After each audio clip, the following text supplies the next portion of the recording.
Raopura police સ્ટેશનમાં ગુના number 124/2025 જે રજીસ્ટર થયેલો છે એમાં હકીકત એવી છે કે જે ફરિયાદી છે તે મથુર નિવાસ બીજે માળ કાકા સાહેબના ટેકરે રહેવાસ કરે છે અને તેઓ છૂટક મજૂરી કરીને ગુજરાન ચલાવે છે અને તેમના પતિ છે એ કોઈક દુકાનમાં કામ કરીને બંને પોતાનું ગુજરાન ચલાવે છે. ફરિયાદી છે એની દીકરી છે એ સગીરા છે અને એના જે કાકા છે નજીકમાં રહે છે તો 19 તારીખના 10 દિવસ પહેલા છે એના કાકાને ત્યાં એ સુવા માટે ગઈ હતી.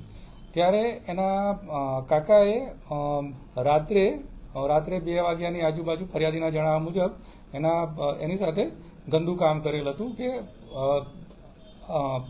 કાર્ય કરેલ હતું અને આ જે આરોપી છે એના જે દરવાજો ના હોય એની બાજુમાં રહેતા સતીશ મંગાભાઈ કાર નામના જે બીજા આરોપી છે એ જોઈ ગયેલા હતા, જેથી કરીને બીજા દિવસે બ્લેકમેલ કરીને આ દીકરીને એણે બોલાવેલ હતા અને બીજા દિવસે આ જે બીજા આરોપી છે સતીશ મંગાભાઈ કારે આ દીકરી જોડે ખરાબ કામ કરેલ હતું, જેથી કરીને રાવપુરા પોલીસ સ્ટેશનમાં જે બીએનએસની કલમ તેમજ prevention of sexual offences to children ના જે વિવિધ સેક્શન છે એ મુજબ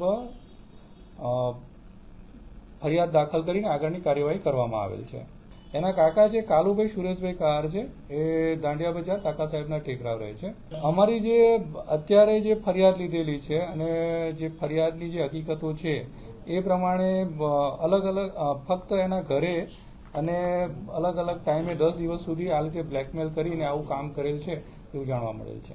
વિક્ટીમ છે એનો જે જન્મ તારીખ 22/8/13 હોય, 11 વર્ષ દરમિયાન અને 27 દિવસની જે ભોગ બનનાર બાળિકા છે. એના છોકરીના કાકા છે કંઈક નજીકમાં જ એની રહે છે. જે અત્યાર સુધી અમે તપાસ કરી છે એમાં આરોપીઓના કંઈક ગુનાહિત ઇતિહાસ અમને આ બાબતનો જોવા મળેલ નથી.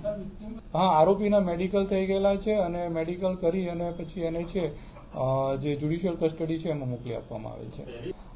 સગીરા પહેલી વારનું જ કહે છે કે આ રીતે સુવા ગઈ હતી અને તે વખતે જ છેલ્લા 10 દિવસમાં થઈ રહ્યું છે એમ જણાવે છે.